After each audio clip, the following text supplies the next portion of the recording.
Dirty Sports Podcast. I said, welcome to the Dirty Sports Podcast with Andy, Ruther, and Joe Prano. Welcome to the Dirty Sports Podcast. Welcome to the Dirty Sports Podcast. I'm your host, Andy Ruther, coming to you live from Cincinnati, Ohio, with my co-host from Port Hueneme, California, Joey No Chill Prano. Hello, Andy. Good Monday evening. Yes. Supposed to go Monday morning. Isla sick again. Isla is the Cal Ripken Jr. of getting sick. She's been sick for 2,131 consecutive days. Bro, I think you did this to get out of the pod after Knicks. I did this to get out of the pod? Yeah, you did this. I imagine this is like unbelievable. You got Isla sick so you could get out of taking that fat L for your New York Knicks. Well, which, by the way, who predicted? If you go through, I was wavering. God, how dare you? You've got this, like you predict. You have flip flopped on every single one of these series 4 times since they started. We're gonna talk about the fact that you tweeted at me about the L chain in a minute. But like, you mean this bad boy? Yeah, I'm confused at this L chain thing, which we'll get to in a minute. What are you confused about? You talked so much shit that the Knicks were going to win. Yeah, and I believe that they were going to win. And I believe but they didn't. So here's the L chain. Let me say this right now, Andy.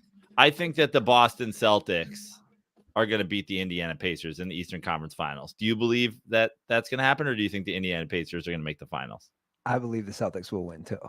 Now, if Jaylen Brown and Jason Tatum get hurt, and then the Pacers win, here we go, and then the Pacers win, are you wearing the L chain for it, bro? First, we got to go backwards though, because we had 2 Game 7s yesterday, and we have the conference finals all set, and we have to talk because we talked a couple episodes ago about the NBA TV deal.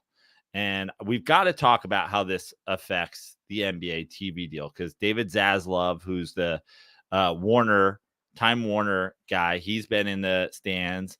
The NBA is fighting for the rumor is NBA on NBC potentially offer them double their current thing.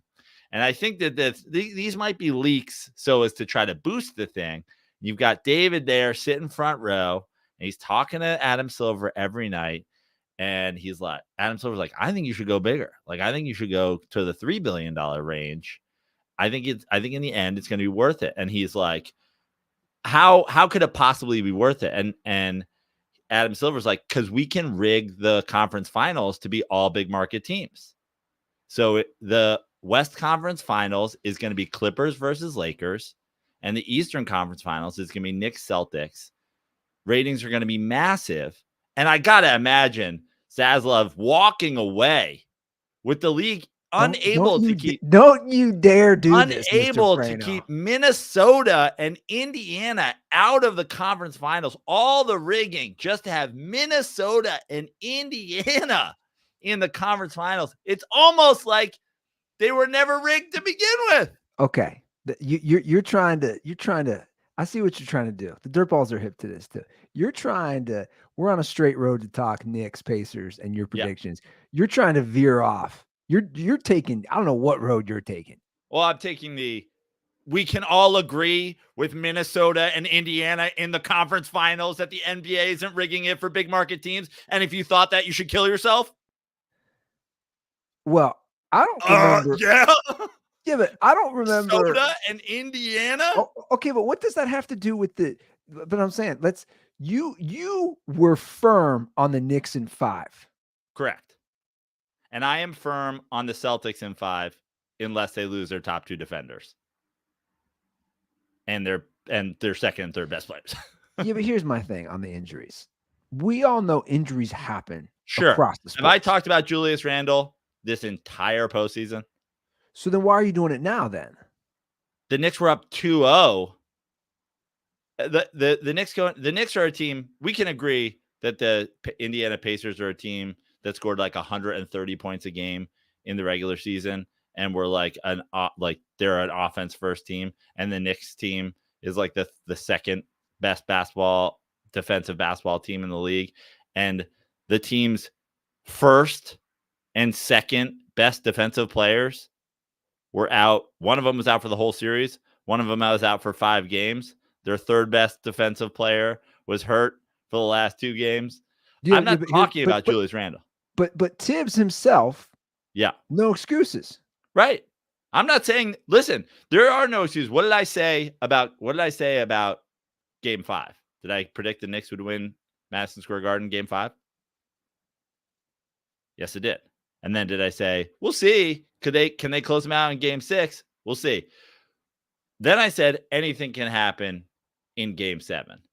And anything did happen. The league was unable to rig it for the big market team. The Indiana Pacers, very good. Boat raced. You got boat raced, as you say, in game 7. That's not true.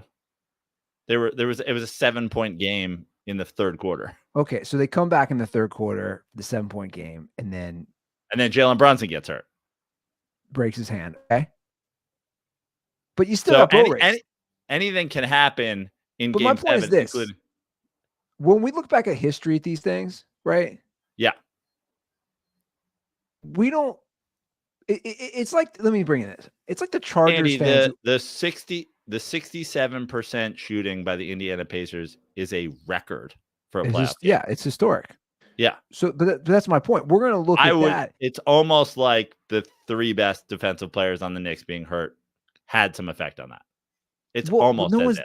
No one's on it, but what I was bringing up the Chargers because Chargers fans, the 3 of them that exist, always like to bring up the year that the year they lost to, I believe, the Patriots in the AFC Championship. Phillip Rivers was hurt. It's like nobody's going to remember that. No one's saying Jalen Brunson was hurt for this series. No one said that. No one's saying that. No one's saying Isaiah Hartenstein's hurt. We're saying. So you're telling me you're not taking the L on this. What do you mean take? Of course, the L has occurred. I guess the question is, if when is this L chain being handed out? That I guess that's look, we're both wrong a lot. When I said the Eagles were 100% not winning the Super Bowl with Nick Foles, I wore the L chain. This is a very famous video of me wearing the L chain, right? Now, I think that from the second that playoff started all the way through, saying the Knicks, I predicted that the Knicks, I didn't even predict before the season started. I predicted, or I set the goal as the Knicks' goal should be the Eastern Conference Finals. And I said repeatedly, even when they got the 2 seed, that they would lose that Eastern Conference Finals to the Celtics. Now, interesting if the Knicks are healthy and Porzingis is out. But the Knicks weren't healthy and the Knicks didn't get there. That being said, the Knicks got 1 game from the Eastern Conference Finals with their top 2 defenders out, their third best defender hurt. This is all with Julius Randle out since February that I don't give a fuck about. But the fact that it happened during this series, and again, I know the Philadelphia fans are out there saying the Knicks aren't that good. We told you the Knicks aren't that good. Yeah, I mean, when you hurt 2 players on purpose, it's fucking aggressive. But again, you're on record here. Saying Knicks are going to win in 5. Correct. You have a May 10th tweet, #Knicks in 5. You're on record. That's all. That's the L chain. Is my point. What are we talking about here? I predict, and Indiana fans are going to be like, "You're still fucking sleeping on us." No, I predict right now. The Boston Celtics, as I've been predicting for months, will be the Eastern Conference representative if either Brown or Tatum get hurt in this series. I retract that statement. Yeah, but we're not playing the if game when we say these. Like here's the thing. We all know me. I was all over the map. I was joking. I was like, oh, I picked this. I kind of did, but I really didn't because I didn't really have a stake in this. You had a stake in this as an avid Knicks fan, and you were adamant. That's my point. Let me say something as an avid Knicks fan. My goal was one more win. Literally, my goal as a Knicks fan. I'm a Knicks realist. I've been a 30-year. We've been down for the better part of 30 years. I wasn't like Knicks are winning. There's a lot of Knicks fans out there. We're going to the title. This team's special. This team can take Boston. We don't need Randall. Blah blah blah blah blah. I didn't think we could take Boston without Randall, with them having a healthy Porzingis. I thought we would make the Eastern Conference Finals. I believe that when the NBA Finals ends and they put the odds up for next year's Eastern Conference, I think the Knicks will be second behind the Boston Celtics. We were up 2-0 in a series when OG Anunoby went down, who's our second best defender, or arguably our first best defender, after Mitchell Robinson went down because he got alligator rolled by Joel Embiid. Jalen Brunson hurts foot. Jalen Brunson breaks a hand. Like Josh Hart turns out, like, yeah, there's some part of this. Like, I'm not the world's biggest Tom Thibodeau fan. You can go back and find my fucking statements on this show about that. This guy runs guys into the ground, always has, always will. That's a different complaining about the injuries is different than Mitchell Robinson get purposely injured by Joel Embiid, a guy diving into Bogdanovich's ankle. You know, like these are not injuries that could have been avoided by Tibbs not playing the guys 40 minutes. I mean, great shooting percentage and great series win by the Indiana Pacers. Game 7, anything can happen. The Knicks had one healthy guy over 6'4". And we almost beat you. We were, by the way, a Pascal Siakam full Nelson in Game 3 away from being 3-0. So, like, listen. You're doing what you hate people. Hold on. You're doing what you hate people doing. You're going back to. No, I'm not doing. I'm not saying. Here's what I'm 100% not saying. That the referee saw the full Nelson and declined to call it because he wants the Pacers small market in the Eastern Conference Finals. You would have to be a fucking brain dead mongoloid to think that the NBA went through a massive game fixing scandal and then fixed games and then failed to fix games and now has two of the smallest markets in the NBA in the conference finals. Being a bitch is saying the league is out to get us, which I am not. I am not saying that the league had OG Anunoby injured. I'm not saying that the league, the Sixers are saying the league wants the Knicks to win. That Rick Carlisle said the league wants the Knicks to win. And well played by him. Pacers fans might believe it. He might have been doing it as a tactic. But either way, I would never say that. Yeah, but this isn't about that. I'm trying to get you to just eat a little crow for the show because you talked so much shit to the dirtballs who live in Indiana. That's what I'm trying to get. And let me say this to all the dirtballs who live in Oakland, Vegas, Denver, and Los Angeles. I think the Kansas City Chiefs win the AFC West next year, but I guess I'll add the footnote. If Travis Kelce or Patrick Mahomes get hurt, I do not think that anymore. You're unbelievable. You're unbelievable. They lost 60% of their starters. They lost 40% of them during the series. Yeah, but even the old guys like Jalen Brunson. Like Sixers fans are going, if we weren't hurt, Joel Embiid scored 50. I'm not talking about Jalen Brunson's hurt foot.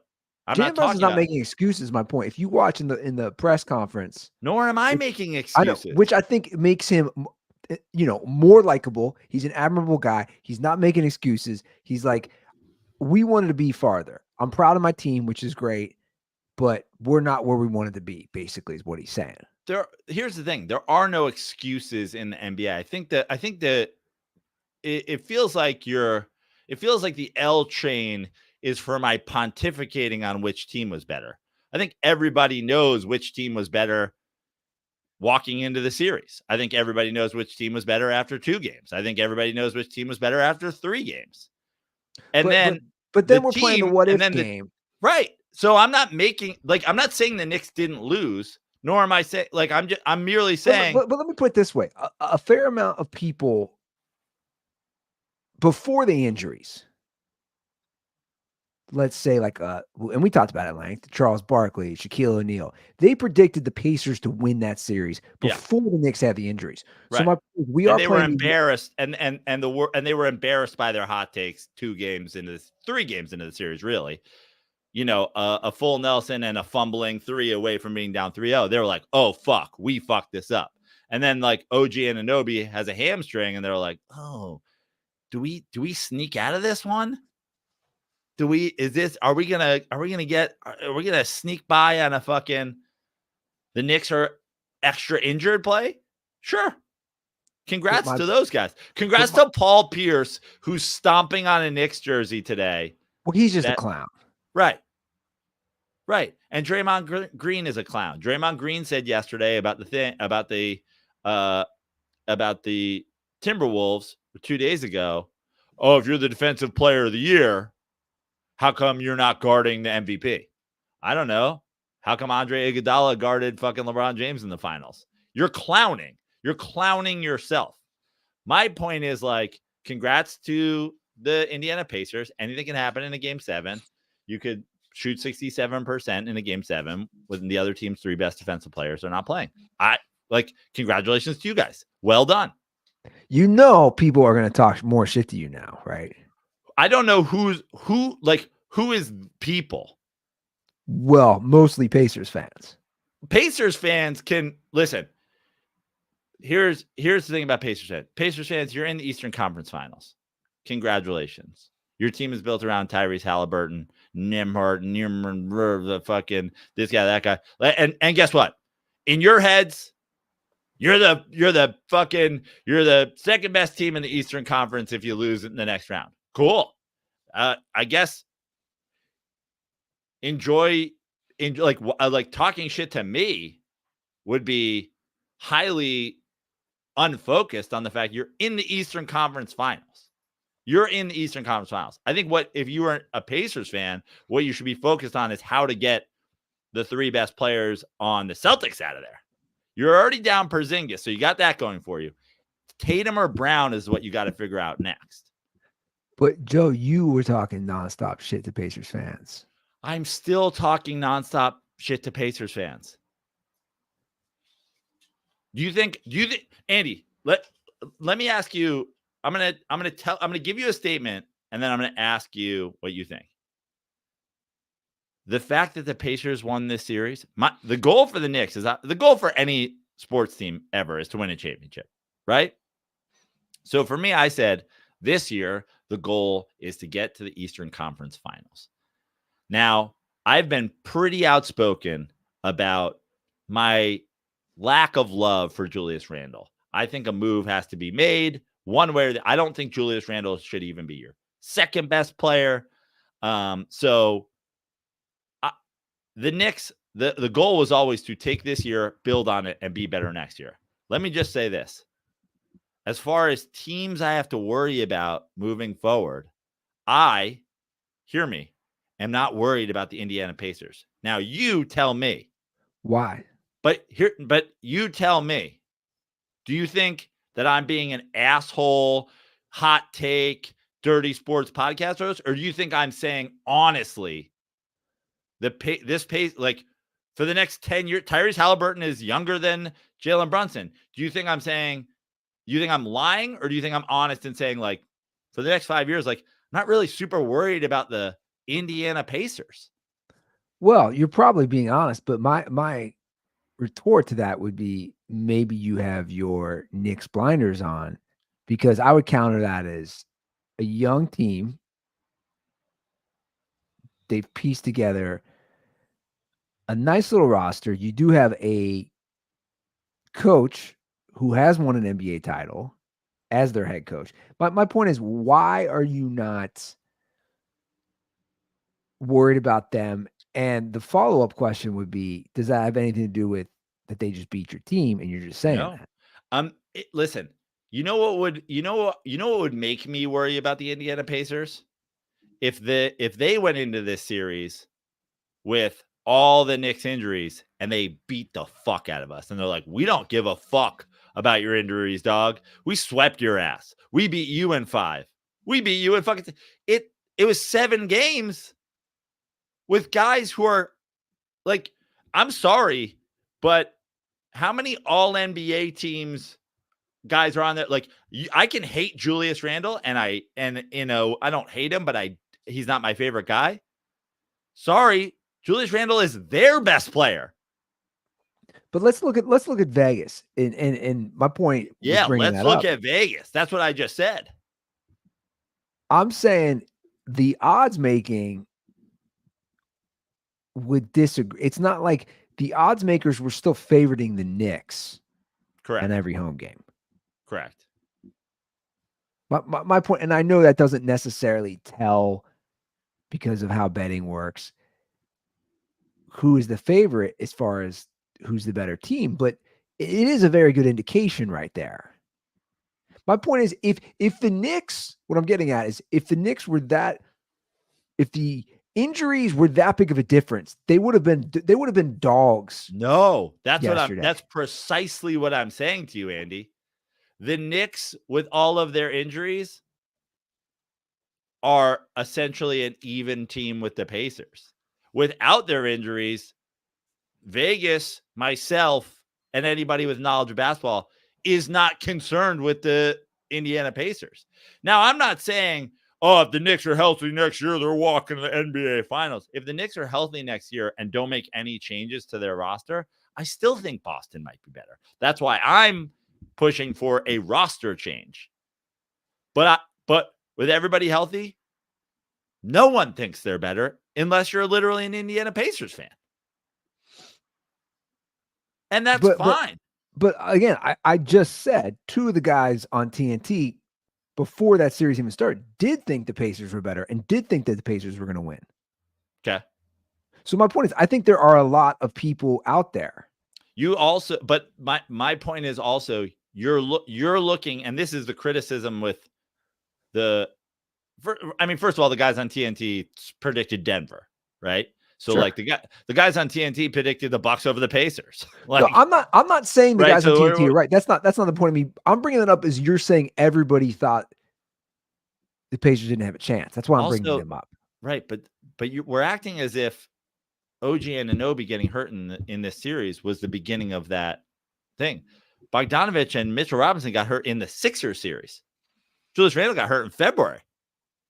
Now, I am not talking about Julius Randle. Forget Julius Randle. The next top 2 single best defensive players were hurt. One was hurt going into the series, and one was hurt during the series in a game.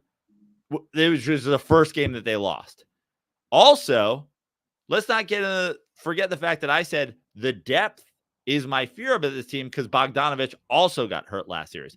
I'm trying to give you play to win the game. The Pacers won the series in 7 against an absolutely decimated Knicks team.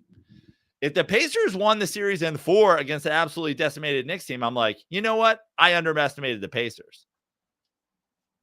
Maybe I underestimated the Pacers going into the series and saying the Knicks are going to win in 5, even with Mitchell Robinson and Bogdanovich hurt. You could say that, maybe. Although before OG Anunoby got hurt, they were up 2-0 and full Nelson away from being up 3-0. So you could almost say, actually, if you only give them back the guy that was injured during the series, I still didn't underrate them. So you're saying you don't do the L chain?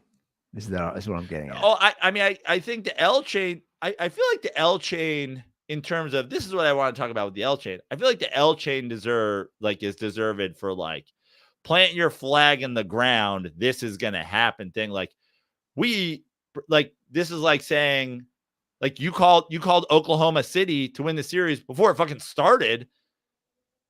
Dallas won in 6. Like, are you wearing the L chain for that? No, but my point is, like, so last time I think the L chain was very prominently worn on the show was the Bengals Super Bowl run. Right. I planted that flag in the ground for years that they would never win a playoff game as long as Mike Brown was alive. That was always my stance. As long as he's alive. And obviously, I was proven wrong, and they made it all the way to the Super Bowl. And I remember I wore the L chain when Justin was on the show. But that's my point, is like, you planted your flag in the ground with the Knicks. Correct. That's why I'm saying you got to take the injury thing out of it. You're saying I can't. I mean, in like, I feel like in getting like proved wrong, if you're like, oh, you take an L on your opinion, that seems like a reckless thing to do. I mean, listen, I'll like, if anybody's gonna make it happen, like, I'll virtually wear the L chain. You know, here you go. This is like virtual, but like, it's not about virtually wearing the L chain. It's about just saying, dude, I was wrong. The Pacers won. Okay, I was wrong about the series. The Pacers won. I also truly believe. No, hold on. I truly believe the Knicks are not just a little bit better than the Pacers. I think they're significantly better than the Pacers. You think they're much better of a team? And I'm not worried about, like, this was a fun thing for the Pacers. Okay, I don't think that this Pacers team is going to be hanging around the Eastern Conference Finals the next 5 years.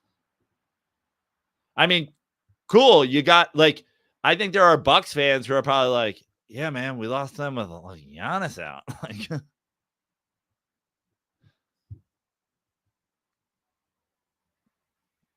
injuries happen for sure, and obviously they matter. They matter. And honestly, this isn't the NFL also, where it's like, oh, a next man up, kind of like whatever. Like, in the NFL, you lose a wide receiver. What are we fucking talking about here? Use your quarterback. I mean, the NFL, the NBA, every single guy on team matters. But we're talking about Precious Achua. Played like 25 minutes yesterday. The guy doesn't belong on the NBA. Like, he's an end of the bench guy.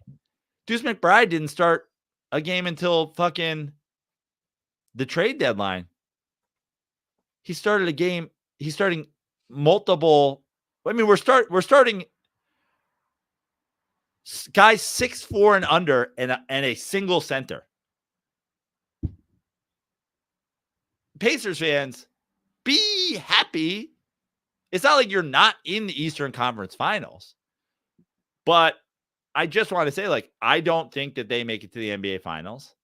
If they do, here, let me say this right now. If the Pacers make it to the NBA Finals without anybody else on the Celtics getting injured, I will wear the L chain. I'll pay for you to ship it to me. If the version of the Celtics that played Game 5 at Cleveland loses to the Indiana Pacers. By the way, I also predicted, I thought OKC would win that series. I thought Denver would come back. Although I guess I said I thought the Timberwolves would still win the series, although I did bet on Denver. Just saw some value there. But I thought Oklahoma City would win that series. I thought that series would go 7 and Oklahoma City would win. So I guess, like, give me the L chain for that too. Navy, come on. I know what you're doing now. That's different.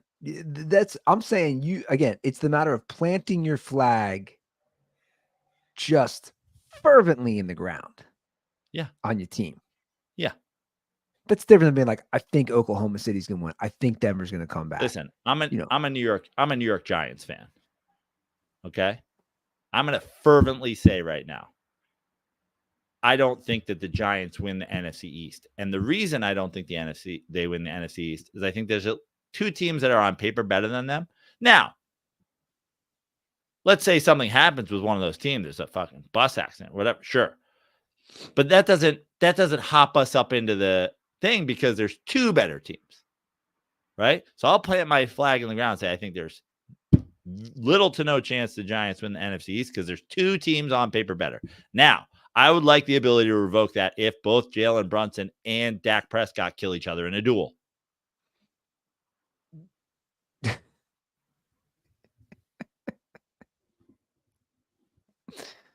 Mark my words, Andy. Unbelievable. When the season ends, we've all seen this before. The second the season ends, that's where they love to do the story like while the celebration's happening. Early favorites to win next year. I predict when the final buzzer sounds in the final game of the NBA Finals that the Knicks will have the second best odds to win the Eastern Conference next year behind the Celtics. Followed by probably Philly, then Milwaukee, then the Pacers.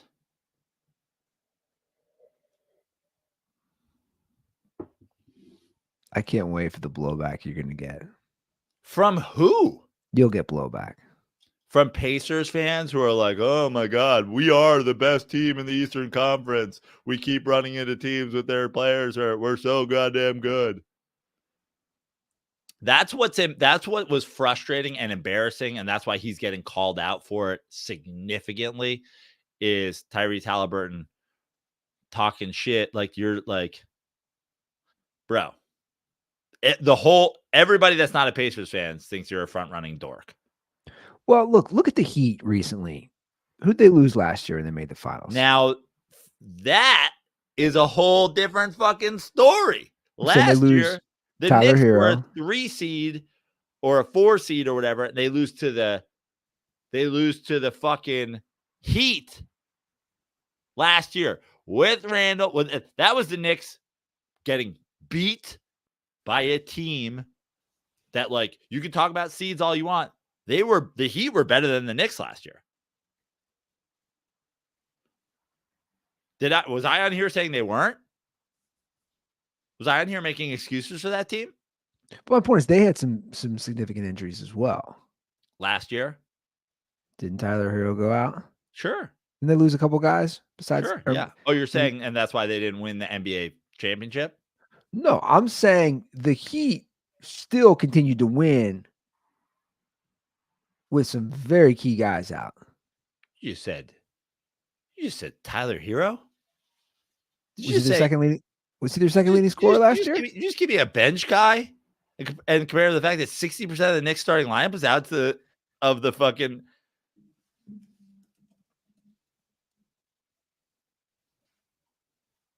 Was he not their second leading scorer last year? I don't know. I'm telling you, I bet he was their second leading scorer. He's right there. He was averaging 20 points a game last year.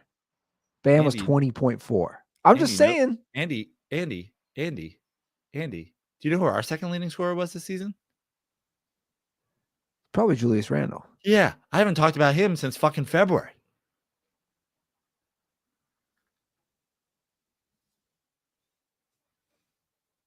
I'd love whoever's triggered by this conversation to go back and find me saying Knicks can't do shit this year because Julius Randle's out.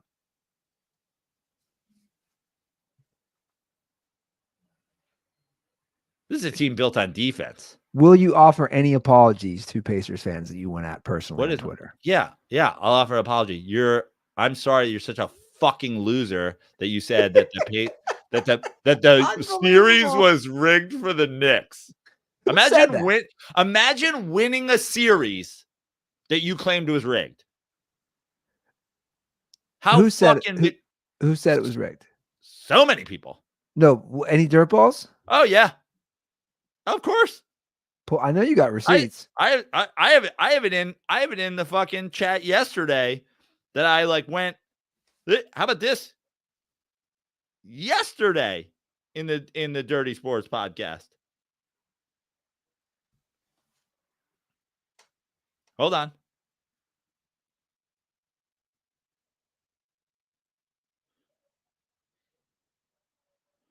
Oh, where was it? Was it taken This down? is the Dirty Sports group chat? Dirty Sports group chat.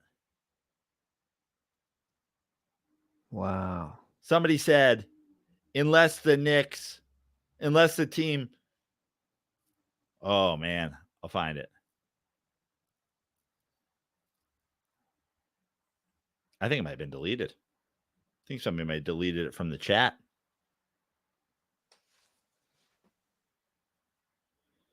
Somebody said the only way it happens is if the league doesn't fucking rig it for the Knicks in game 7 and something else. They were like, the only way the Knicks don't win this game is if something doesn't happen and the league doesn't rig it for the Knicks. So what was that? Obviously I couldn't hop on. What was that broadcast like? You did a solo second half of yesterday's game on YouTube. Yeah. For our Substackers. Yeah. What was the mood in there? Talk to me. The mood in there was, hey, I'm going to come on here and it feels like the season's over. We just don't have enough manpower. But if there's going to be a historic comeback, the biggest comeback from a halftime in a game 7 in the NBA playoffs is 11. If there's going to be a historic comeback, we may as well be live for it. And the Knicks got it down to 7. And then Deuce McBride, who started every game since OG Anunoby went out, even though he literally didn't play any minutes for the entire first half of the season, threw a pass into directly to a Pacers player and then held the ball and was able to get it in and got a 5-second violation. I threw my computer across the room. So there's a couple breaks in the live chat where I had to reset because my computer was thrown across the room because instead of having a Are you serious? Yeah. Instead of having a Nate Robinson 8th man score, come in, Vinny Johnson microwave instant offense guy, we're starting a guy who had literally 11 minutes of NBA playing experience prior to the trade deadline. Did you go back and rewatch that? I want to know how that looked from the camera's vantage, from the POV there. Well, I know how it looked because it froze.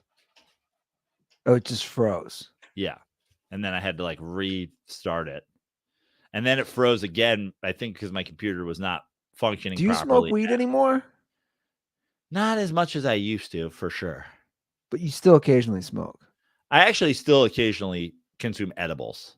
I almost rarely smoke anymore. Okay. I occasionally do a morning smoke. And I smoke on the golf course.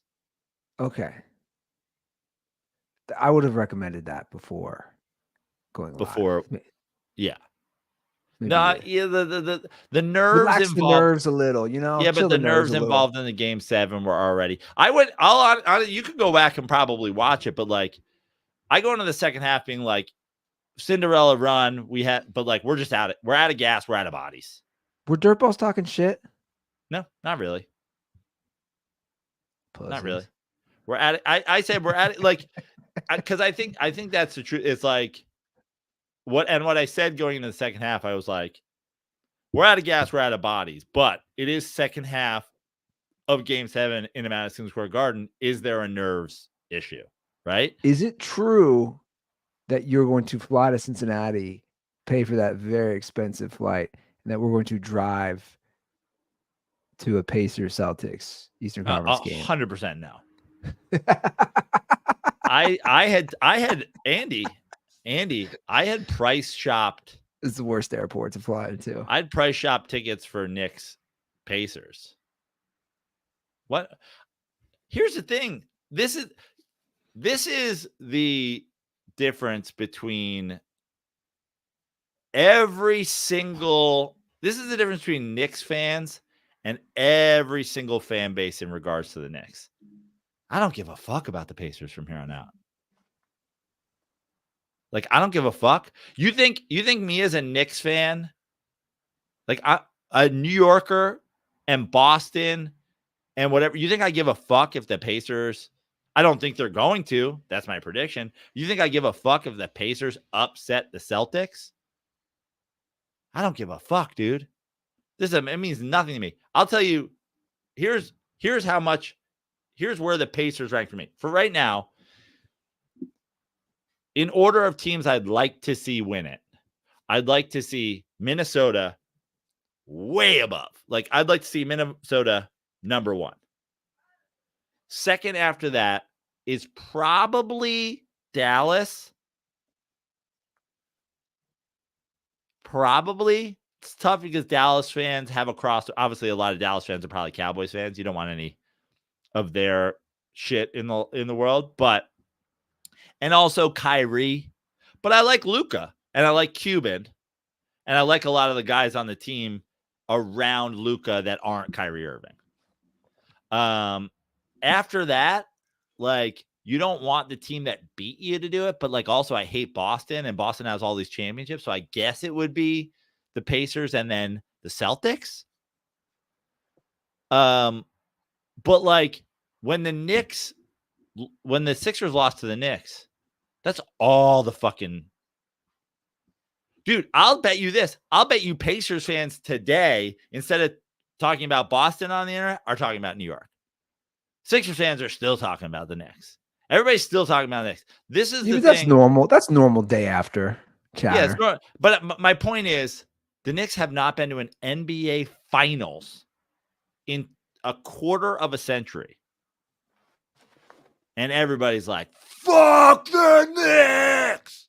Because it's New York. Everybody hates the big market teams. The truth is, everybody wishes they were in New York. That's what's behind it.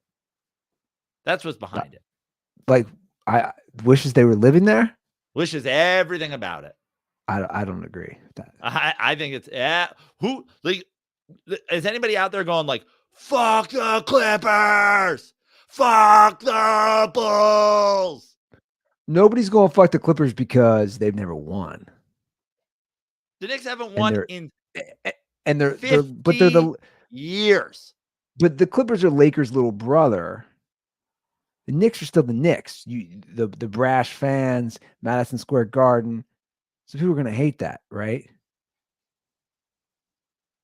It's not that they want to be there. Trust me. It's the Pacers fans. They don't want to be there. I think if you've gotten to therapy, it's like, why do you hate? Oh, fucking way! You're out of, dude. It's not. I'm telling you. Okay. I could not disagree more. You think it's jealousy? I think it is the most jealousy. I think New York has lost so much luster that it had. Whether that's true or not, that is the perception. There's enough people are leaving. I know we got into this argument. I'm telling you, the stats are there. Enough people are leaving. I think people, and everybody's leaving California, but everybody hates LA. So it's no one wants to be here. And yet they hate it. They fucking hate LA and they hate New York, even though no one wants to be here. Well, look, it's easy. Here's my point. I won't fucking think about the Indiana Pacers again forever. Because I'm like, you're not winning the championship and you're in Indiana. I don't give a fuck. Boston, I care about because Boston has all these championships. And then there you got Patriots fans and Red Sox fans and JP McGillicuddy or whatever. The 19-year-old kid who was born the day the Sox beat the Yankees, who fucking has seen 36 championships in his fucking thing. And as his fucking high school graduation is being live streamed on Barstool and fucking fuck Boston forever, dude. Because we're like, shut the fuck up. No one gives a fuck about the Indiana Pacers, but the Indiana Pacers will give a fuck about us forever. The Sixers fans are still talking about us. Brandon Ward only tweets at me. It's the only person he tweets at. You live in Philly. I get it. It sucks. Tweet about something else.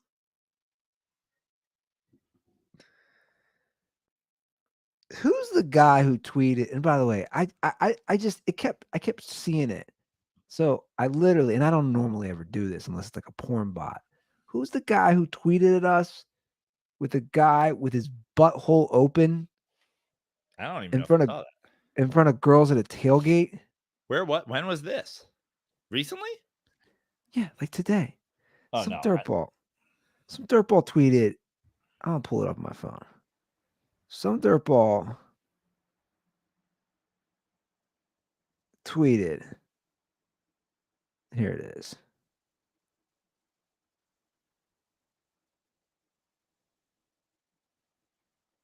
He tweeted at Randy Ruther underneath my comment about the L chain. Oh, he's a New York guy. Eat my Pacers at. Oh, no, or is he? Dirty Sports is greater than Pardon My Take. With that being said, Joe, if you could run to your kitchen. Oh, yeah, he's talking shit. Quick, grab a spoon, turn on Go New York, go, and eat my Pacers ass. And it's a picture of a dude spreading his ass cheeks. I don't think that's him. But I was like, I don't want to be looking at this on my timeline. So there's some serious shit talking to you, telling you to eat his ass. I honestly didn't see it. Maybe that's my settings. Put no assholes in my thing. And like, listen, congrats to the Indiana Pacers. You know, this is like when you made the finals with Reggie Miller. Like, it happened. No one will ever think about it again. The great, like, good for you guys. Like the historic, no Giannis, Knicks 60% of their fucking thing down. Honestly, I kind of hope, because I'm such a Boston hater, because I'm like, enough with the fucking Barstool, fucking Matty Goldberg, fucking Massachusetts dipshits. I kind of hope Jaylen Brown. Why are you throwing Goldberg in there? Because he's a Boston. We want the fucking. I kind of hope that Jaylen Brown and Jason Tatum get hurt, and then the Pacers fans are like, "We are Godzilla," and then Anthony Edwards scores like a fucking trillion points on you in the NBA Finals. The way you should have the opportunity to sneak through all three rounds. You should have the opportunity to sneak through the entire conference on injuries. Well, we should probably talk about some of these other series. Yeah. You're just throwing Goldberg in, by the way. Just throwing him in. Fuck everybody from Boston. No shit, he's from Woodstock, New York. Let's not even talk about him. He's not even an obnoxious Boston person. I would not clarify. Dude, how Boston fans are. He's a Boston fan and he's obnoxious. So he's an obnoxious Boston fan. Yeah, but Boston is like, he's not like. Let me tell you something else, Andy. This is true. I was thinking it the other day. All of a sudden, some guy was fucking trolling me, and I was like, "Is this Goldberg?" With a burner account. What? No. I was like, "Is this Goldberg with a burner account?" When? There's like a Danny Dimes burner account, and I'm like, "That's got Goldberg written all over it." No fucking way. Yeah, but like the in your face Boston fan. I'm upset Ryan Klatt's not here today because I want to know if the NHL is rigging it. The Rangers are in the Eastern Conference Finals, so I know that. I'm like, do you think that they're rigging it for them? Is that a thing? Well, Ryan has left. He couldn't because we had to change the time again. We were because I saw the rigging claim today from an NHL fan. Speaking about Edmonton having their series rigged for them against Vancouver. And I was like, oh, but Vancouver's definitely a bigger market than Edmonton, right? So I was like, oh, do they do it different in the NHL? Are they rigging it for the smaller market? That could be interesting. We will get to a call because Ryan could not make the originally scheduled time. I'm sorry, he couldn't make the rescheduled time. He was going to make the original. So he's left a couple calls for a hockey update. I do want to discuss the game 7. So we had a couple game 7s. Yeah. I want to discuss the T-Wolves and the Nuggets. So I'm watching the game. Yeah. This is classic Ruther, by the way. I'm watching the game. Nuggets go up 20 in the third quarter, right? It was 20? Yep. I say, okay, this game's over. I'm gonna go. Well, you should wear an L chain for that. That's for sure. I leave. I was watching in my living room. I go upstairs. I shower. I shave. I'm like taking my time. I don't know what else I did. Took Roscoe out. Go back upstairs in my bedroom. Put the game on. Nuggets are losing. I forget by like 5. Yeah. I'm like, whoa, whoa, whoa, whoa, whoa. And I'm like, to the point that I'm like saying it out loud that I kept saying, are you kidding me? Are you kidding me? To the fact that Brittany like walked upstairs, was like, what's going on? What do you keep saying? Are you kidding me? Is Isla doing something? Is she awake? I was like, no. You're like, she does have a horse hoof in her mouth, weirdly. She's hoof and mouth disease. But no. That's not what she has. She has. I told Prano this real quick, dude. Herpes vagina. Yeah, talk about a terrible name. It's related to hand, foot, and mouth. She has a thing that the doctor printed up and gave me. It's herpangina. It's spelled H. I mean, it's clearly herpangina. It's herpangina. It's spelled HERPANGINA. Which she has a high fever and blister-like sores in her mouth and throat. Poor kid. Yeah, it really sucks. And by the way, good chances that we're gonna get that now too, which is gonna be fun. Fun fact before we get to this series, by the way, I had to look it up because you were saying how sick she is. We looked it up before the show. She has been to the doctor since she went to daycare June 1st last year. She's been to the doctor's office 13 times. So I'm not saying the world being appalled at the fact that you put your daughter into daycare at 3 months old. I'm not saying you should take the L chain on that.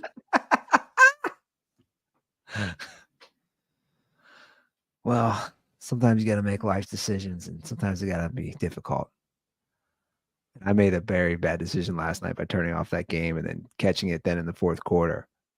Now, unbelievable. Did you watch the end of the game? Yeah, for sure. Did you see the attempted bounce dunk and then did you see the Nuggets giving up and then the Timberwolves trying to dunk it and then them not giving up like that?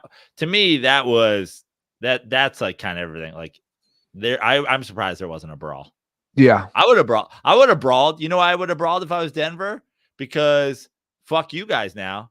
Somebody's getting suspended if I start punching people in the face. Fuck you guys in the next round. I thought that was the most classless shit I've ever seen. Like, it's up there with some of the most classless shit I've ever seen. Yeah, it's pretty bad. I'm rooting for Minnesota. Shout out to Jesse Stanga. I'm rooting for Minnesota. That was dog shit. It almost made me not want to root for you. And then I was remembered that Kyrie Irving was on Dallas, and the other options are these dipshits that think they're a good basketball team in the East and Boston. So you're still, even though it's the most classless thing I've ever seen, I'm still rooting for you. And Anthony Edwards is pretty funny. Yeah. No, he's a great player. Like, he's got a personality. I mean, same sense of humor his dad had. We're not doing this. His dad's the least funny man in America. Michael Jordan. Yeah. So very surprising that it went down that way. I just can't believe. Can't believe the defending champ blew that lead. Well, I mean, and just the stat line that Jokic and Jamal Murray had at halftime, just everything. This will be the 6th consecutive year with a different champ. So the NBA is bad at rigging it for big market teams. They're bad at making dynasties happen. Now, do we think that momentum, because I always think about momentum with sports. Do we think a just epic all-time comeback against the defending champ, does that just carry on for a whole series, or are they a little deflated in game one? I think they're feeling pretty confident, and they will be the home team. I think Minnesota is going to be fired up for a game one. I don't want to say that I guarantee that Minnesota wins a game one. I think they will. I don't know how the L chain works anymore. You're unbelievable. But I think Minnesota wins game one. I also think that's going to be a good series, though. Like, yeah, the Dallas is just getting such good role players. Like, the the Kyrie thing, somebody said you missed I didn't get to see game 6. I only got to see part of the first half of game 6 on Saturday because I had a show Saturday night. And somebody was like, you missed elite Kyrie in the second half. And I was like, well, that's kind of Kyrie in a nutshell, right? Like if you miss one second half of a 6-game series, you probably missed elite Kyrie for the whole series. Well, I'm definitely rooting for Minnesota as well. It's an interesting Final Four teams. Definitely don't want Boston. I think most people that's going to be the number one team people want to root against is Boston. But man, the T-Wolves never been to a finals, guys. But that's got to be exciting. And I'm assuming the T-Wolves have been to one Western Conference Finals. Correct. It was with Garnett and Sam Cassell. Yeah, but yeah, they just been to one. Yeah.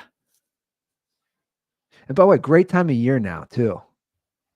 Like if you're living in Minnesota, you know how it's so damn cold. Yeah. But like they say, the summers there are just great. Spring, you got spring upon you, and the Timberwolves. Listen. I've made a lot of bold claims about a lot of cities and a lot of sports teams, but I want to say you're welcome. I told you everything would turn around if you guys got rid of Kirk Cousins. You didn't fucking believe me. I tried to tell you to do it for like 5 years. Get him out of your city. What's DC one? What's fucking, like you can't win shit if Kirk Cousins is in town.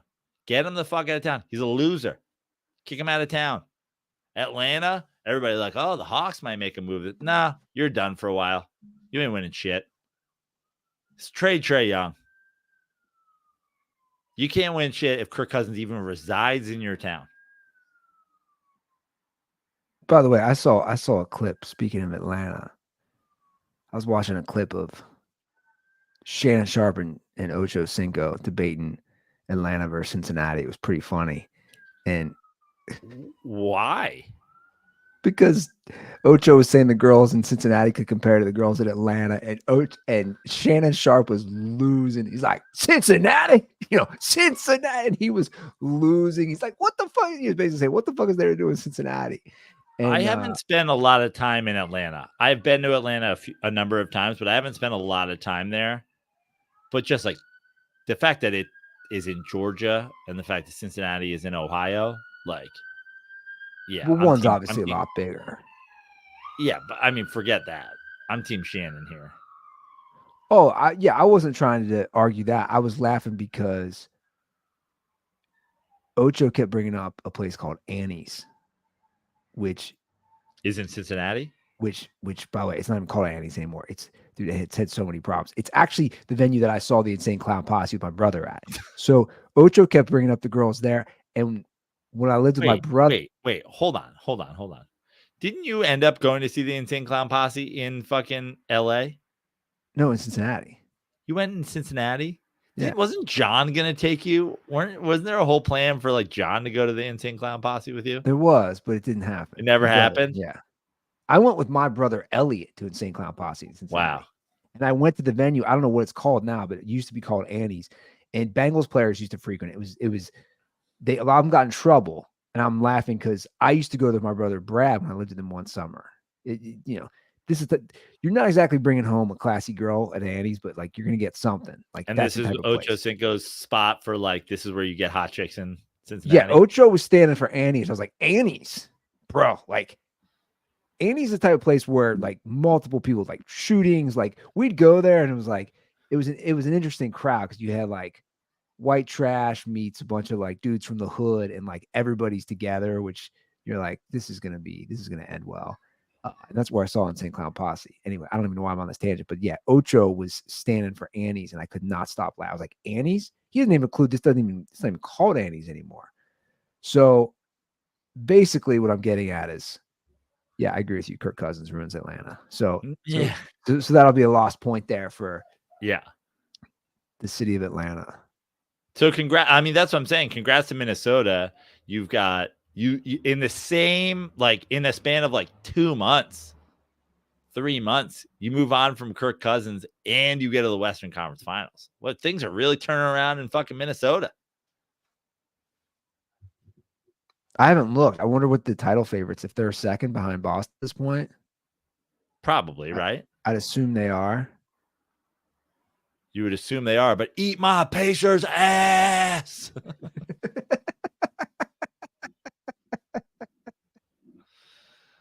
Imagine being so delusional. You gotta love it. You got to love it. Minnesota, so by the way, the Twins are 6.5 games out of first place behind Cleveland and behind Kansas City. Do the Twins get the Minnesota bump? They make a push. Is baseball happening? Are we still? Well, you know, I said this, so I, you know, to all the subscribers of the Dirty Sports Substack, obviously, you guys know if you become a founding member that you would get free membership to my Substack. I put up a thing today because you weren't available. I was like, well, I'm not going to talk sports, but I got some other things to talk. I had the afternoon free because we didn't do the Dirty Sports till now. So I did a little something I'm calling schmoozings, a little musings from the shed.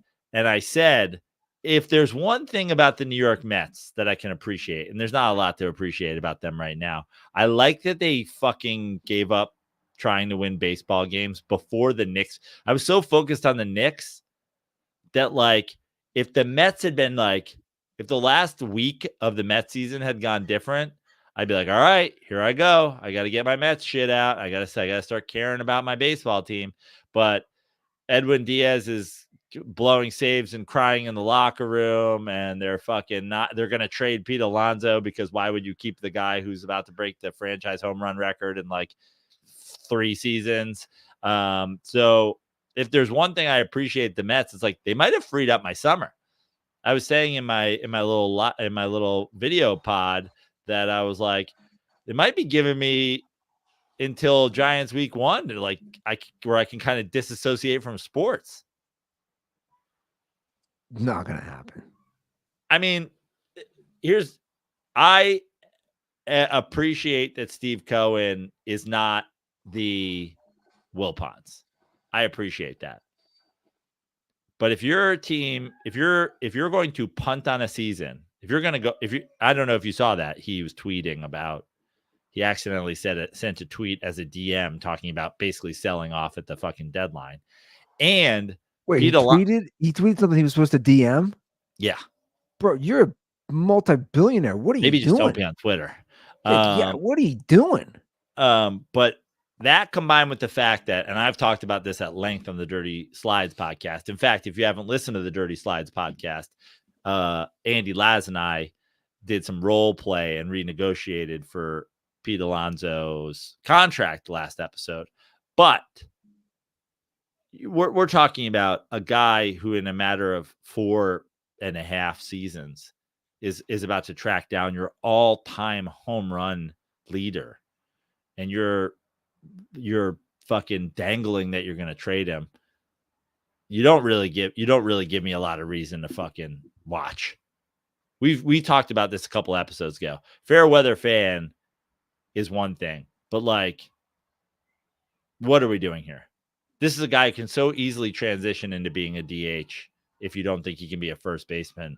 If you created a DH in Baseball Stars on NES back in the day, you'd create Pete Alonso. Like, if we're talking about punting on a season and not extending Pete Alonso, bring on week 1 Danny Dimes. I'll surf all summer. I'm just more concerned that he doesn't know how to use Twitter. I've done some dumb shit. I've never accidentally sent a tweet. Like, just, you know what I'm saying? I'm just looking at the layout of the app, whether it's on your phone or on a computer, to accidentally send a tweet as a DM. I don't even know how that happens. Yeah, I don't either. Unless he was trying to like send him his, you know how you can like send a tweet as a DM?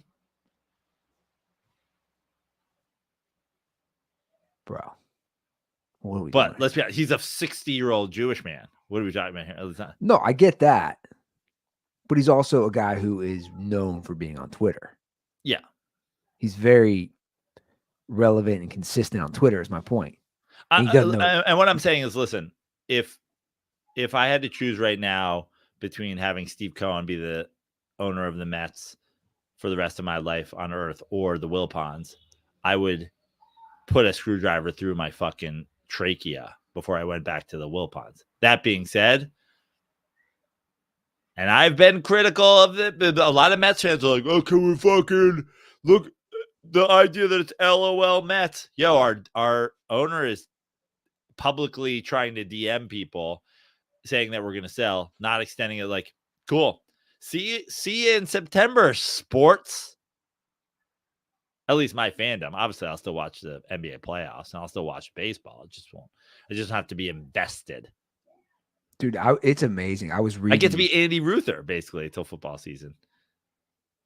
Oh, by the way, I was having this discussion. Am I the biggest hater of a local city? Like, am I the biggest Cincinnati? My hatred because I really am enjoying the Reds losing streak, which again is like kind of messed up.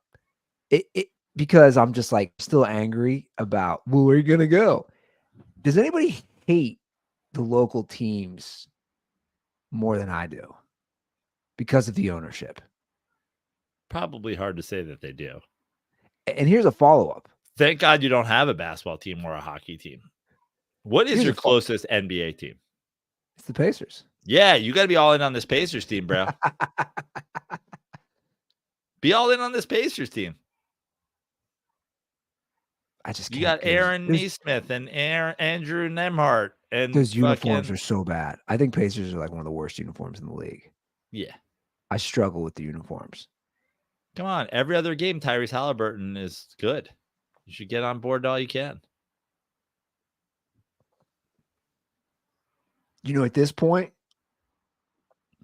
the current Reds ownership have had the team for 20 years. They're below the Bengals. They have to be. I'm saying as far as what? So, like, Mike Brown inherited the Bengals in 1991. So we're in like 33, 34 years.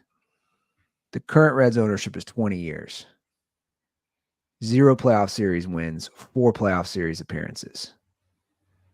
Now, I don't know. The Bengals obviously had 2 good playoff runs in 33 years. But I mean, I think when you're talking about like ownership can't just be solely based on like winning okay. losses, right? Fair enough.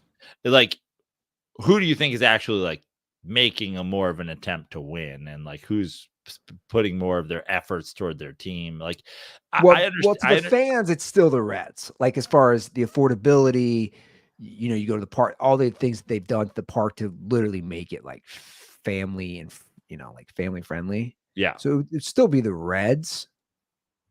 But like, it's an interesting discussion. It's pretty. I mean, as far the fact that you only have 2 of the big 4 professional sports teams there, and they're both like, you have one owner who's like historically known to be a shithead, and then another who's like, where are you gonna go? It's pretty bad. I mean, it's amazing. It's like, I mean, listen, I my whole life I had. Not my whole life. I for a lot of my life I had the Wilpons. Like, there was a chunk in the middle there where I had the Wilpons and Dolan. Obviously, Dolan is still a piece of shit. Imagine what would happen. There was a talk for a while that P. Diddy wanted to buy the Knicks. Thank God that didn't happen, bro. Thank God that didn't. Did you watch his apology video? Yeah. Well, it's really his non-apology video. He never said sorry. What do you think's really happening? He hasn't been charged with it. Do you think he's like really involved? Well, he can't be charged for that. No, I know that, but I'm saying, since they raided his house, do you think there's like or is that just all bullshit? Any deep state stuff, or Diddy's got stuff on people and it's like a Jeffrey Epstein type of thing? Let me just, I think I may have said this on the show before, but I'll say it again. Do you remember?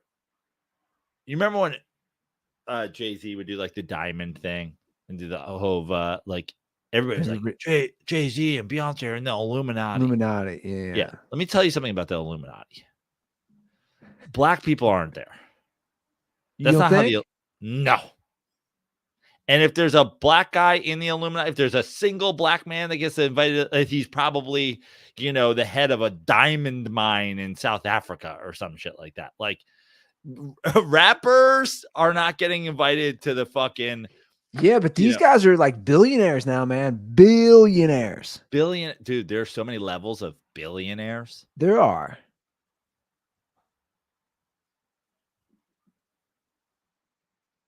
Also, it really doesn't have anything to do with like it's about the influence. It's about having deep, long ties. Like Elon Musk and fucking Jeff Bezos will never have the influence that the fucking Rockefellers have, and the like people who are embedded in government for fucking a century, and people who are embedded in like the UN and fucking NATO and like the military industrial complex. You could argue a lot of those guys do though if they have like Bill Gates, Jeff Bezos, they would have that influence.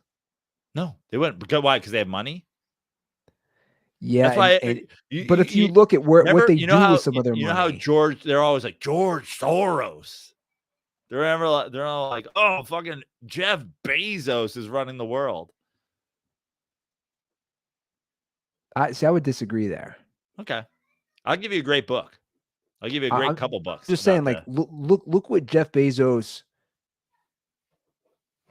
Look what Amazon owns at this point, man. What they look at Elon Musk bought Twitter, and the whole world was like, "Fuck Elon Musk." Blah, blah, blah. Can you imagine like having influence to like control the media, and then still being just hammered by the media every second of every day? Yeah, but that's not true about Elon because a lot of people like him still. Yeah, but I'm saying a lot of people don't like him still. But that's the world we live in, But you understand what I'm saying? Like, so if you put in right now, fucking the Tesla Cybertruck, fucking fingers cut off, like what the Illuminati does, the Illuminati controls the message, dude. If you control the message, there's not 25,000 stories about how the Cybertruck's going to cut your fingers off when the fucking hatch closes. That's not controlling the media. What's this book you talk about? I have like 4 different books for you. One, there's the Bilderberg Group. Like, there's one just called the Bilderberg Group. That'll fucking take you on the thing. Then there's the Octopus Conspiracy. That's another one you should check out. Those I would start there. Those are good ones. And then I'll send you a couple others that like this, when they talk about old money, it's not old money, it's old influence. Now, Jeff Bezos, he did buy the Washington Post, right? Yeah. But that's like one paper. Hearst Media Group, Hearst owns how many papers? How many TV affiliates? Been to his castle. Yeah, exactly. Because back then, you were that rich. If you were Jeff Bezos in the Citizen Kane was based off him, right? Yeah. If you were Jeff Bezos in the middle of the last century, you were like, oh, have you heard about radio? What if I own all of them? Well, I'm glad you mentioned all this. This is a good segue back to something I was going to bring up, and I'll do it before I forget. That's where baseball's at. They're like stuck in radio. I was reading an article about what's going on with, what is it, Bally's and Diamond. Yeah. Bro. You can't even, it's 12 markets in this. 12. And I was looking at the comments of the article. This is on The Athletic. And people were like, dude, I'm a diehard Braves fan. I can't even watch my team. Yeah. And everybody was saying, how is this game supposed to grow? You're saying 12 home teams markets used to be like the Bally regional sports thing, and now that's crumbling, so they just basically don't have access to their games? Yeah, so basically 12 markets are in just a shit show of I don't know what you call it, a contract thing. There's bankruptcy that has been filed. The point is, all these leagues, and I started thinking, again, you always have to compare. It's never difficult to watch an NFL and NBA game, right? but these are such basic things. I mean, I'm sure that it is difficult to watch. So the NFL, there's no like the NFL. There's never trouble because you only get 16 games, so it's all on. There's no regional sports network ever gets to broadcast any of those games. Essentially, those are all, you just have a local Fox or local CBS affiliate, then you have NBC, and then that's it. And obviously ESPN and like the prime time. Take prime time. Take Sunday Night Football out of it.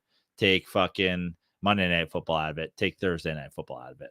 Your regular games are, you get your regional, you get your CBS or Fox affiliate game. That's what you get. But again, it's not difficult to watch NBA games, and just the difficulty. If I don't have access to something, easy access, especially in this technological age, dude, you're literally dying by not allowing that. It's almost like a head scratcher. You're like, how is this? Meanwhile, and I hate to go back here because you also know I love any opportunity to dunk on him. Is like, some people are so fucking stupid that they are like anti-streaming everything right to your device, and they're like, we need to go back to cable. I don't know how to change channels on streaming.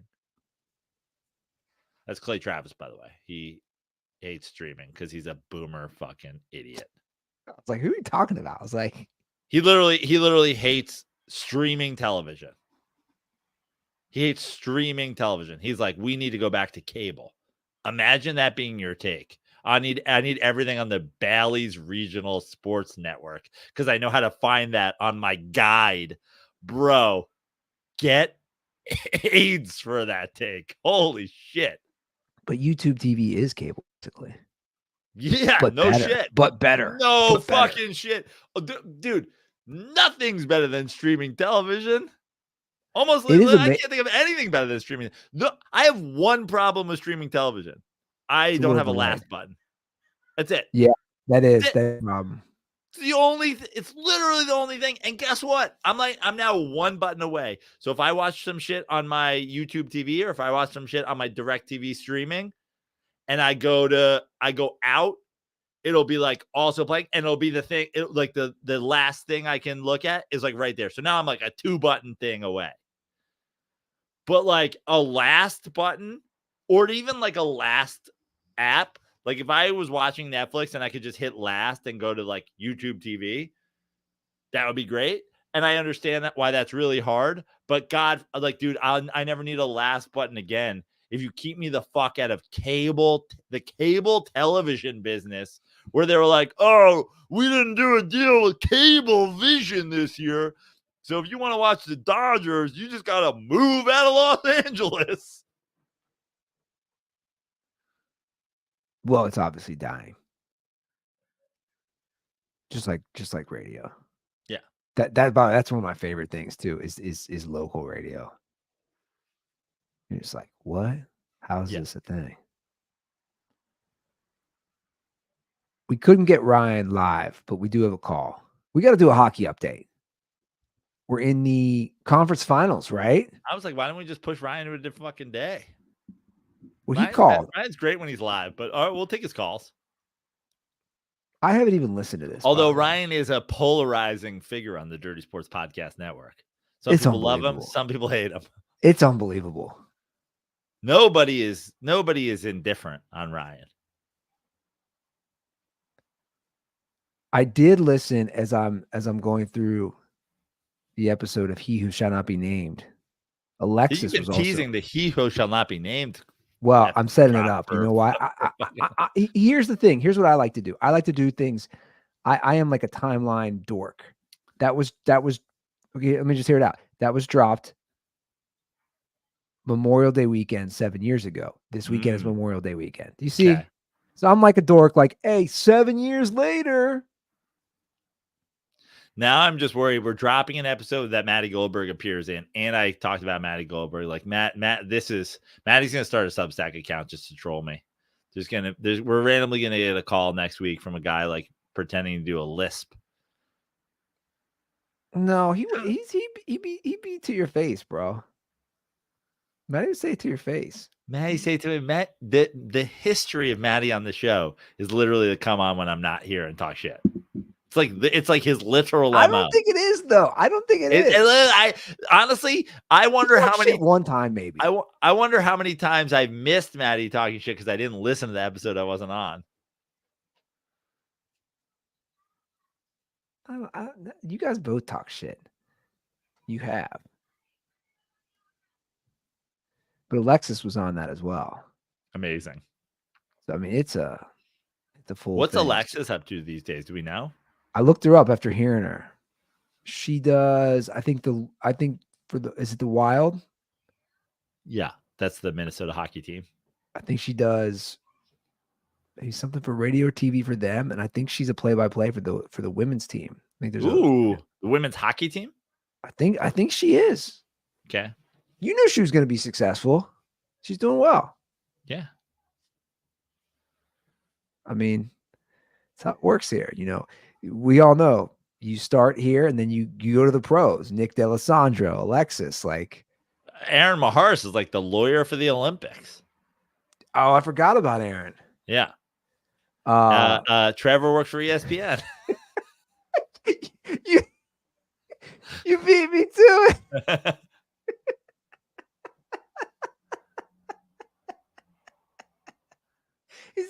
He's actually the guy headline. He's handling all these, all these big sports deals. He was the guy who's negotiating the new NBA deal. Can you imagine? Schiavelli is involved in a class action lawsuit against NCAA referees to fight them for Gonzaga's loss. Schiavelli is involved in a class action lawsuit against MLS refereeing because LAFC did not win the title last year. Who else we got? That's it. Those are all our interns. Oh, EJ.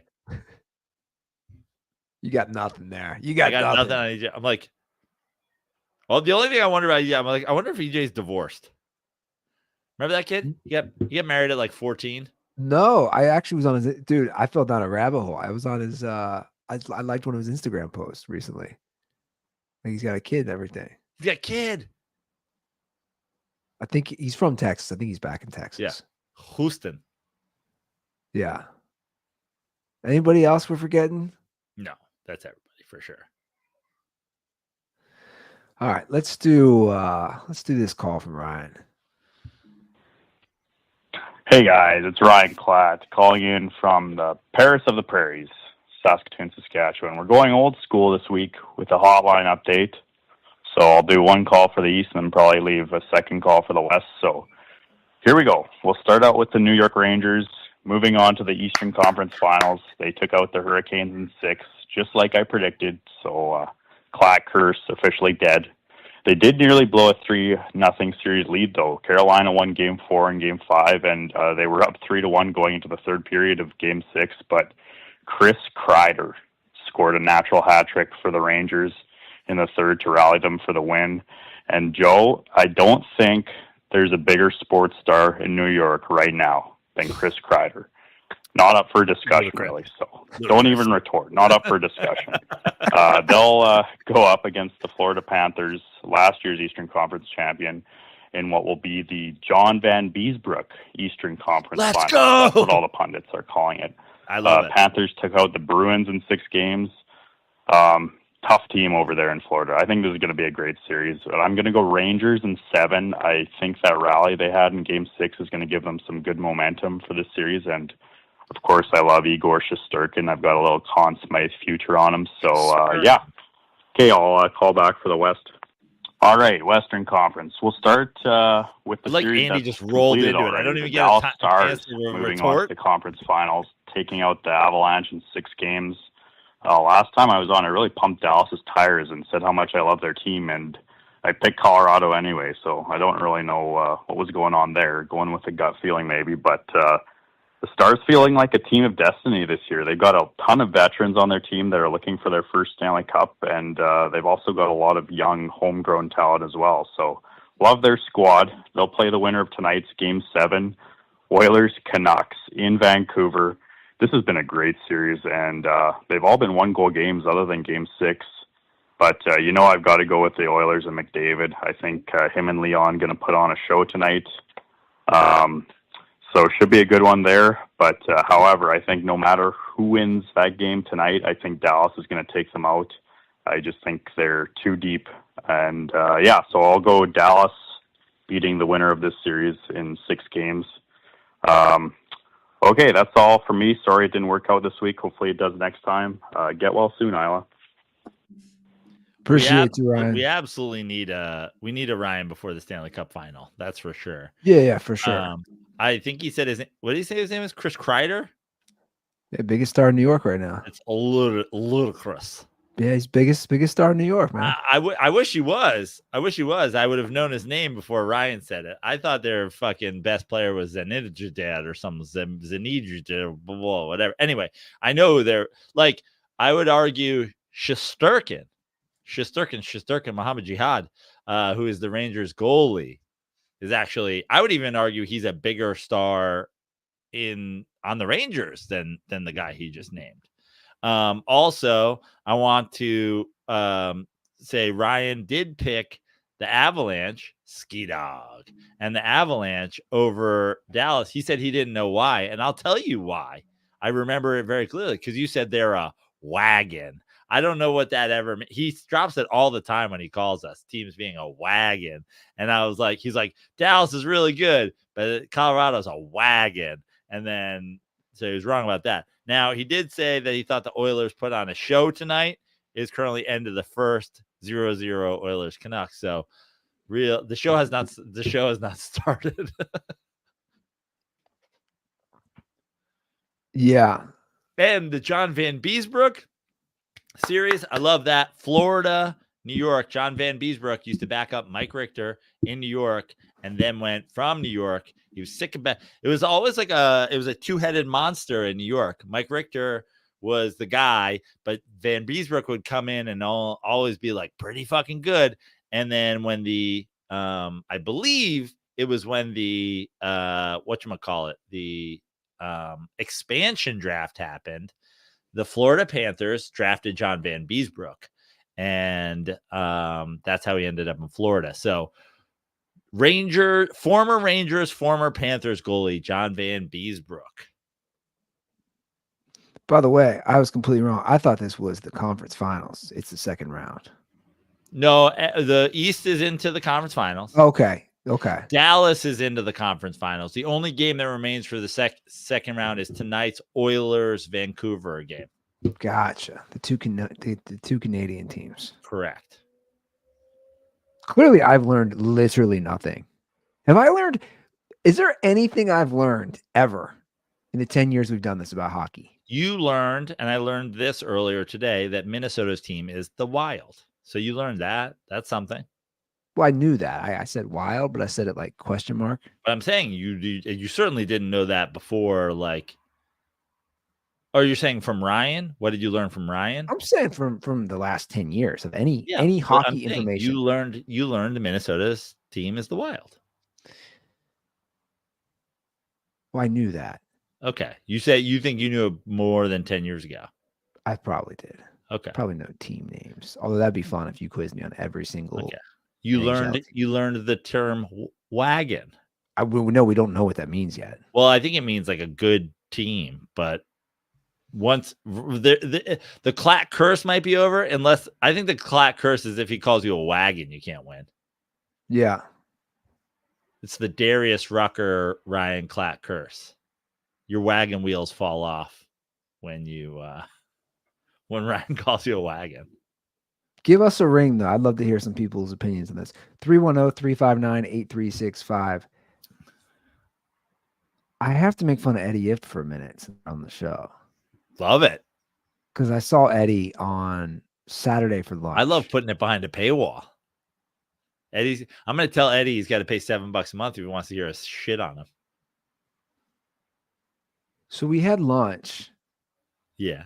And did he eat a salad?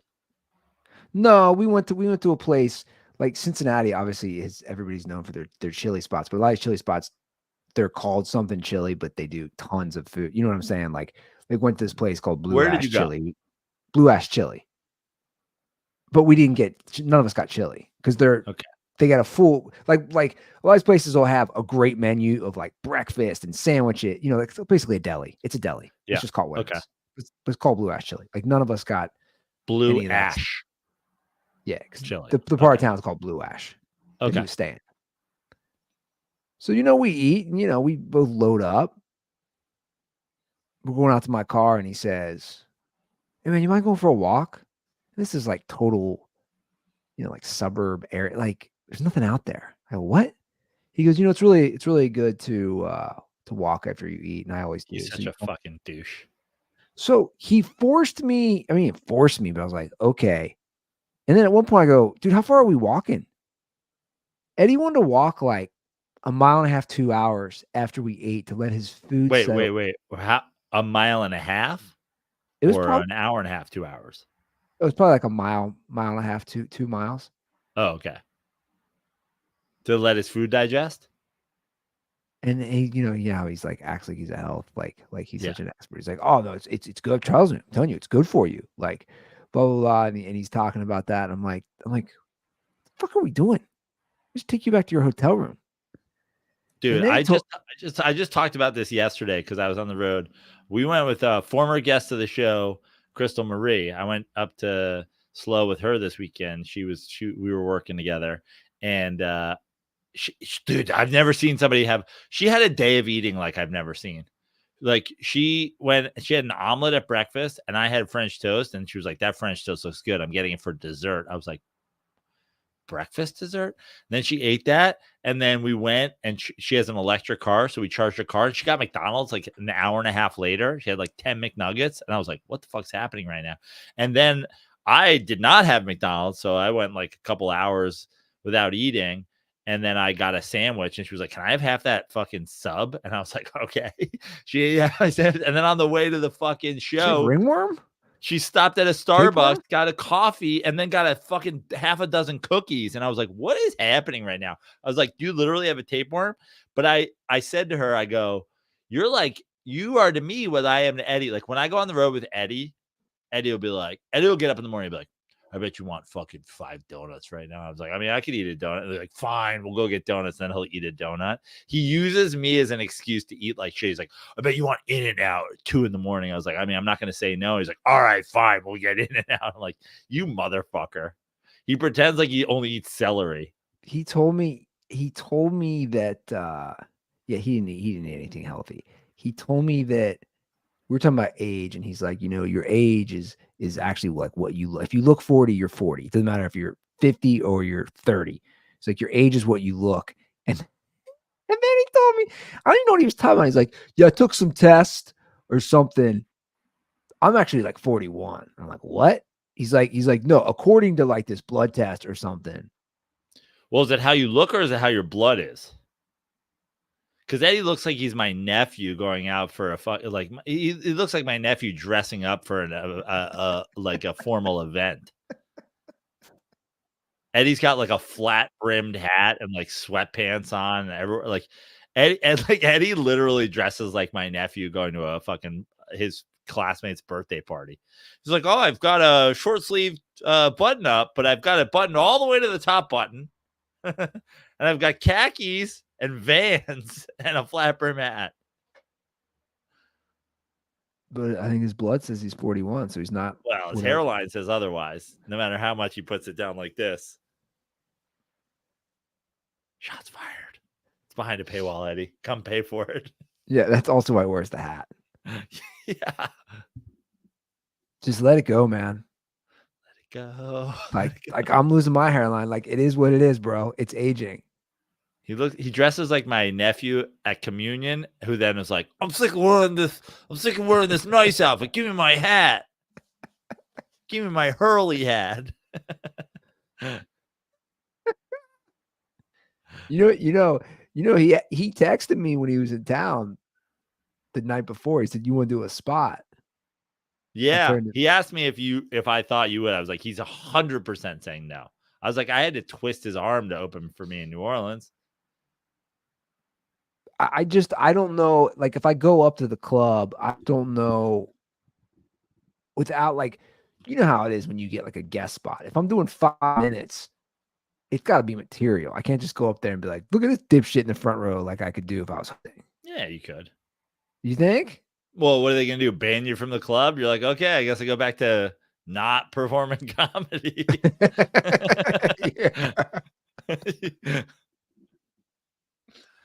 Like Bob Dylan said, when you got nothing to lose. Yeah. Because there was a part of me who was like, you know, those shows are. It's a 7:30 to 9:45. I was like, why don't I just go up to the 9:45 show, a bunch of drunk people on a Saturday night, and just fuck around on stage for a minute. No, didn't do it. I was too busy walking home to burn off the calories. I couldn't then make another trip to the club. Fucking Eddie. Unbelievable. He also, by the way, bitched about flying into Cincinnati. I'm like, yeah, it's a universal thing, dude. It's unbelievable how much. I mean, I'm not gonna lie. Obviously the Knicks lost every single game in Indiana, but the idea was fly into Cincinnati, meet up with Ruther. We drive up to Indiana. We drive back. I fly out of Cincinnati. It was like, dude, I can fly to New York and back twice for what I can fly to Cincinnati back, and it's closer. It's terrible. Is there anything to you and Justin seeing a Bengals Giants game?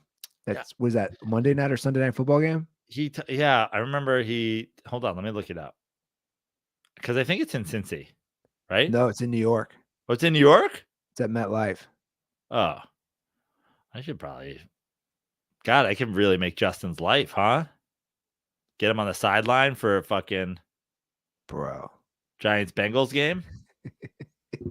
He's gonna be in DJ Hushman's Pro Bowl jersey. Like, what I need him to be wearing is a T. Higgins Bengals jersey on the Giants sideline, where T. Higgins is getting traded since he won't sign his franchise tender.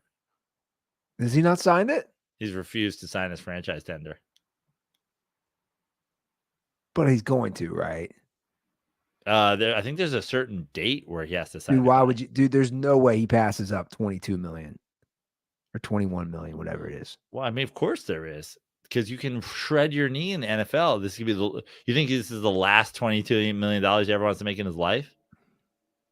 Yeah, but he has no wiggle room. The Bengals have all the power in that situation. Do they? Yeah. How do you figure? Fucking Le'Veon Bell got traded. They're the Bengals, dude. They don't. That's the one thing those guys do. They're gonna stick their, talk about planting your flag. But I'm saying they could trade him, right? Which seems like what he's angling for. They're not gonna trade him. They won't. That's not how the Bengals operate. Dude, Carson Palmer straight up literally was like filing for retirement. Oh shit, this is 40 minutes ago. Yeah.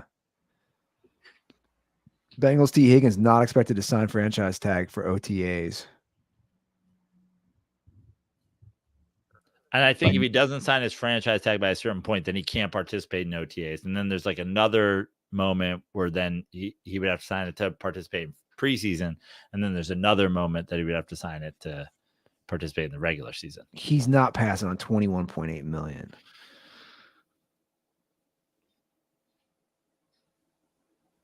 Probably not.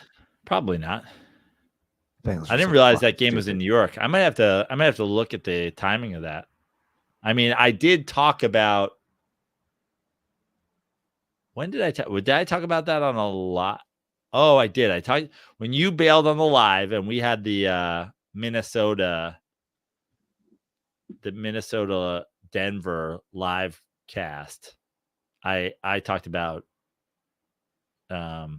Beergate at the Giants owner's box.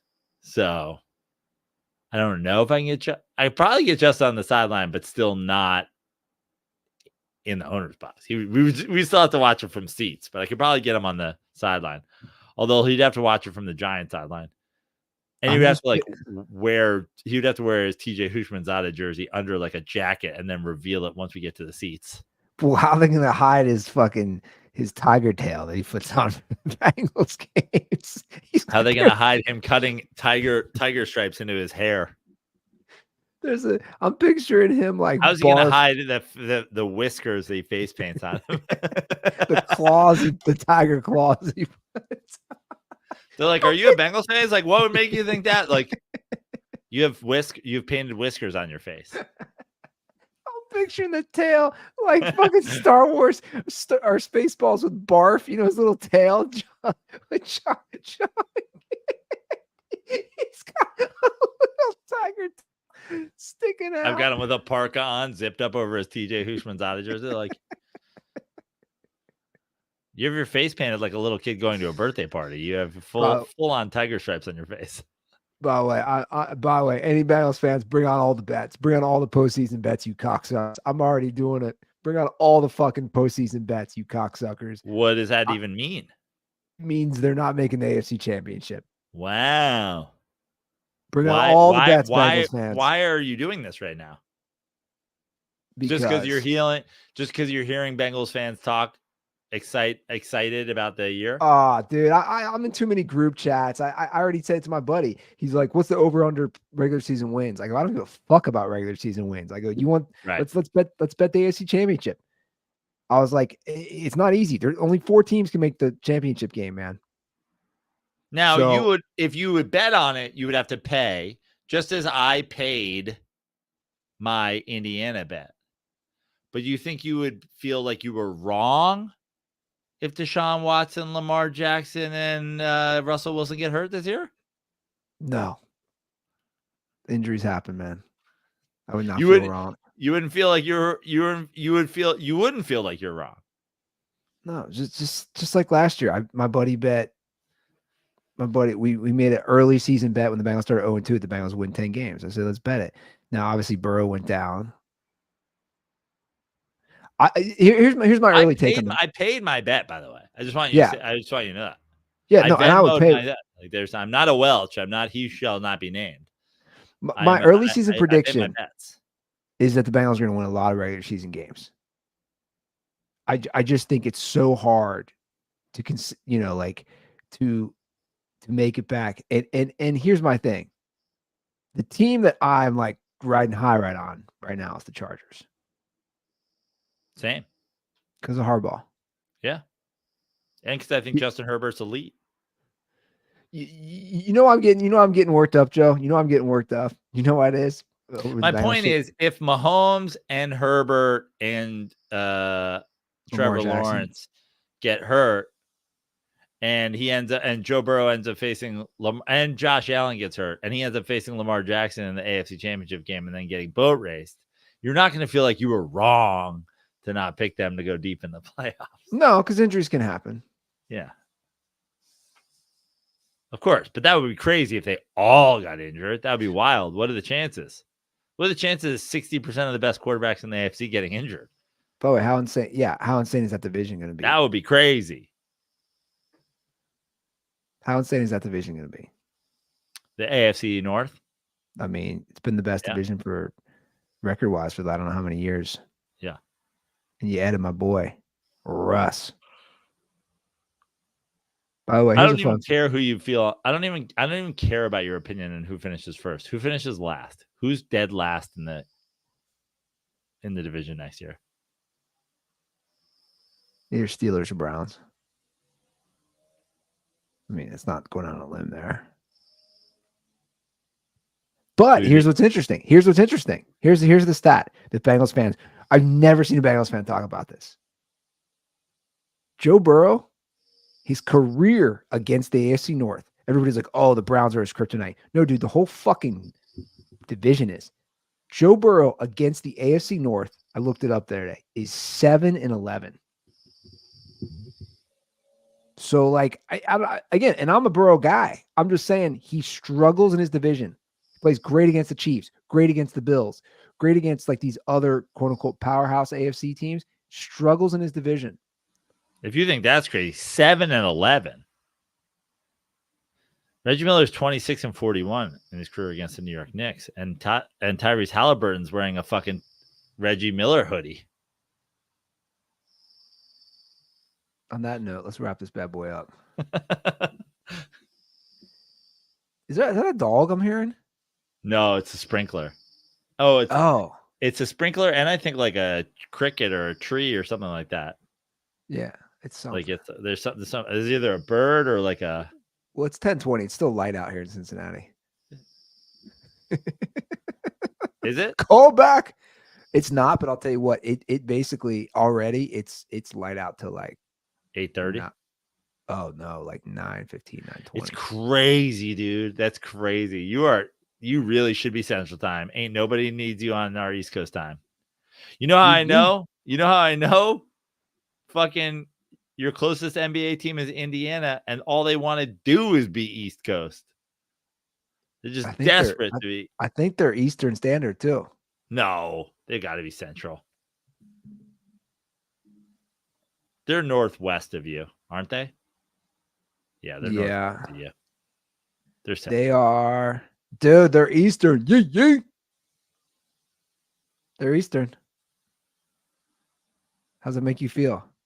Well, it's just how it makes me feel is that, you ever hear the phrase, the sun shines on every dog's ass, whatever? When you have daylight until 9:30 p.m., the sun's very likely to shine on your dog's asshole every once in a while.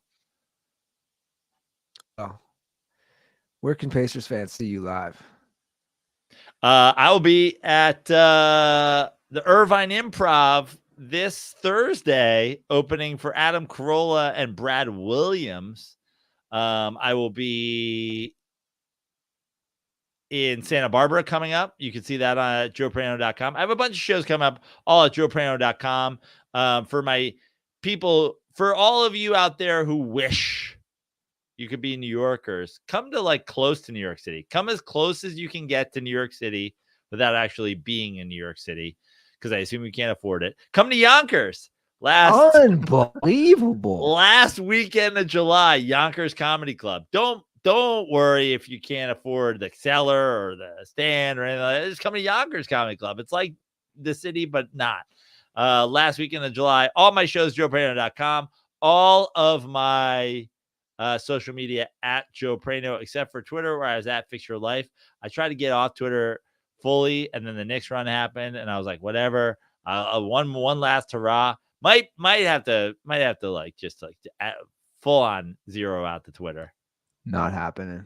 You heard it here first. That's I'm basically shadow banned because I follow Andy Ruther on Twitter. So yeah, well, sorry about that. You guys can follow me on Twitter at Andy Ruther. You can also subscribe to. You actually can't, because Elon Musk is. You're on there now. You actually cannot follow Andy Ruther on You Twitter. can subscribe to my podcast, The Andy Ruther Show, which will be dropping its second episode this week. Will the Andy Ruther Show ever have guests, or is it a fully solo pod? It'll have guests at some point. Maybe. Okay, cool. We'll see. I'm rocking solo. What do I have to do? Do I have to have a kid to get on the pod? Yeah, well, maybe. I haven't built up the requirements. Do I have to have a kid with immune deficiency? I'll see you, Isla. You should have Isla's pediatrician on the podcast. Well, we see a million of them. It's like a whole group. Jesus Christ. Bro, she slept for 3 hours and 32 minutes today for a nap. 3 hours and 32 minutes. Looks like she woke up again tonight. Isla has so much medical problems. I'm surprised she's not in the Knicks starting lineup.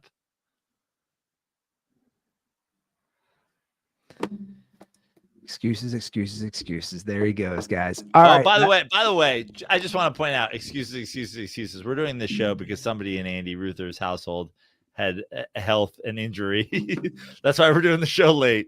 Excuses. No, but I got it done, right? You got it done. I got it done. Unlike the Knicks, did not get it done in 7. I got it done. We're gonna get this up. Not making excuses. All right, guys, that's the show. I was waiting for Joe to come back on that. He said nothing. Okay, he's just going to take it. I appreciate that. When Isla's back and healthy, I have full confidence in Isla's abilities out there when she's fully healthy. Right now, some people are like, Isla can't even go to daycare. I'm like, she can. She's just down right now. She's got that herpavagina or whatever the fuck it's called. Herpavagina. I don't fucking know. All right, guys, that's our show. Thanks for the patience. We'll be back on Thursday for a new episode. Have a great start to your week. And as always, stay